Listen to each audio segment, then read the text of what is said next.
మీకు దీపసుందరులు చూపెడదాం అనుకుంటున్నానండి. పెద్దగా వచ్చారు. చక్కగా మనము పెద్ద పెద్ద విగ్రహాలు ఏమైనా ఉన్నా మన ఇంట్లో, లేకపోతే డెకరేటివ్ టీవీ యూనిట్కి అటు సైడ్ ఇటు సైడ్ పెట్టుకున్నా చాలా బాగుంటారండి. 10.1 ఇంచెస్ అలా వచ్చారు. ఫీచర్స్ చూడండి ఎంత బాగుందో.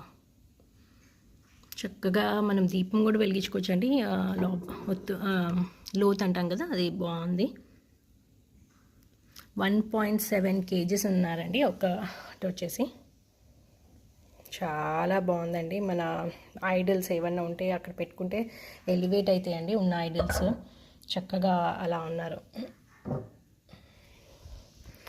ఆ వెయిట్ 1.7 ఉంది. ఇది కొంచెం ఎక్కువే ఉన్నట్టుందండి. ఇది పట్టుకుంటే నేను చూసి చెప్తాను మీరు డీటెయిల్స్ అడిగినప్పుడు. పెద్ద పెద్ద వెంకటేశ్వర స్వాములు ఎవరైతే తీసుకున్నారో వాళ్ళ ముందు పెడితే మాత్రం చాలా బాగుంటుందండి. ఆర్డర్స్కి మెసేజ్ చేయండి.